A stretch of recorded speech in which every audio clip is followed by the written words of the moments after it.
In my life, everything that's ever been satisfying has been difficult. I run a lot.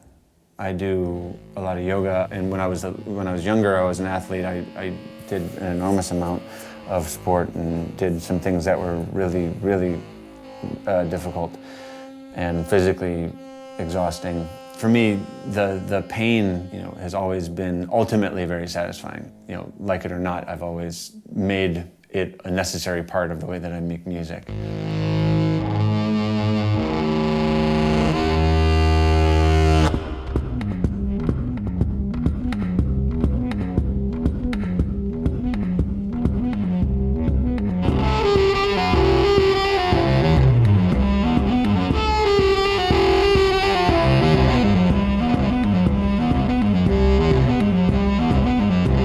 As I've gotten older, as I spent more time with it, I've been able to coax the instrument into doing different things. So the more time I spend circular breathing and circular breathing on specific instruments, doing specific things every day, just like the more time a runner spends running, the longer they will be able to run at the end of that year that they spent running every day. So it is very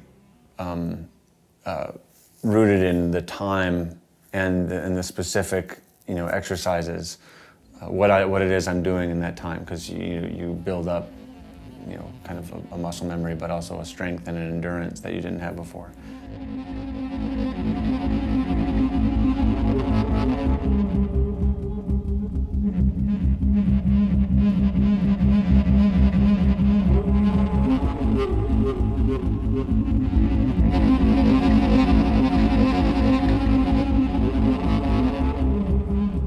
When you first try to sing a melody along with something that you're playing with a arpeggio that you're playing repeatedly, they won't necessarily, one will overpower the other one, and the balance won't be right, and it won't work. I'm not doing anything unique, nor am I using any specific techniques that haven't been utilized in other situations by a lot of other players. So things like circular breathing has been used by every indigenous person on, like peoples in the history of mankind. So it's been for thousands of years on different instruments.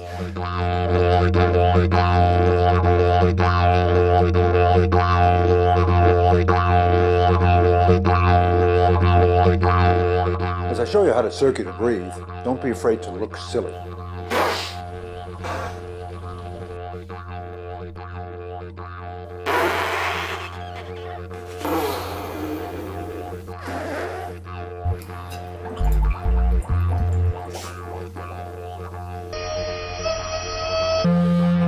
Vocalizing through the instrument has been around for a really long time. Back in the whole King Curtis jump swing sax, the bar walker, scene of sax playing, they were doing that, doing the growl, screaming along with the instrument so that they would make that brash metal sound.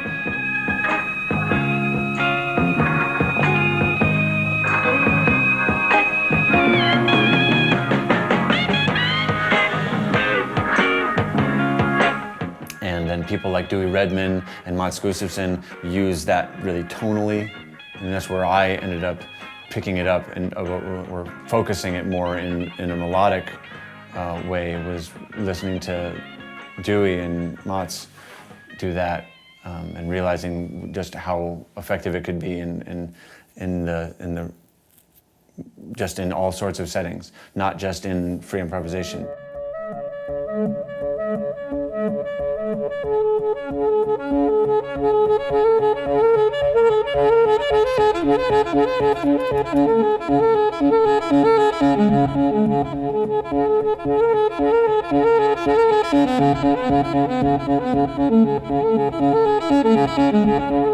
When I was growing up, we didn't have too many records in the house, but my dad had a lot of Hendrix and a lot of Beatles and some Queen and some Tull, and so we listened to a lot of it together. And it was the place where I first really had a kinship with music and with a specific musician and sound, and also with my father. It was something that we bonded over.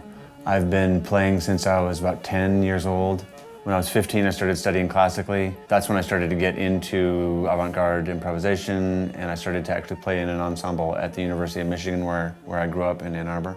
I've always been a pretty avid practicer. I spent a lot of time in the practice room, you know, which when I was in high school still, usually 4 to 6 hours a day or whatever after school. And during that time, that's when the first things that I would say, like the seeds of what I'm doing now, that's when it started to happen, where I already knew how to circular breathe. My teacher had taught me how to do that when I was 15. And I started to, and multiphonics were something that I was experimenting with and hearing all these other players doing. So yeah, I was just picking things up gradually, and you know, you pass by something, you see it, something shiny, you see it, you like it, you grab it, and you put it into your bag, and you absorb it, and it becomes part of your vocabulary.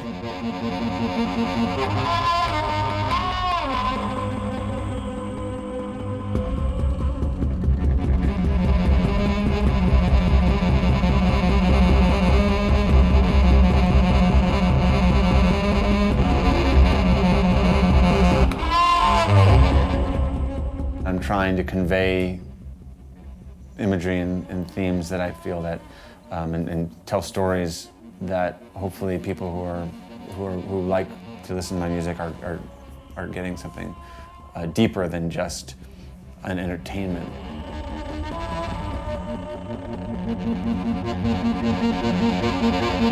I mean, that's what it is. It's the sideshow, the geek show that would happen, where people are biting the heads off chickens, and the strong man lifting the whatever with his nipples or whatever the fuck. I know there's always been that aspect of it, because whenever you do something that is kind of exhausting or in some way extreme in a physical sense, people are going to watch it, and that's what's happening. You can't deny it. For me, that's secondary. The point is the music, the point is the character and the imagery of the music. The way to get there is the physicality. So it is the foundation, but for me it's not the message. It's how I make it happen. It is the way in which it is brought forth is I guess sometimes insane to watch, but it's not the point of it for me at all. And I hope it's not the point of the people for the people who come to see me. I don't want them just to come to see somebody get red and sweat a lot. Obviously.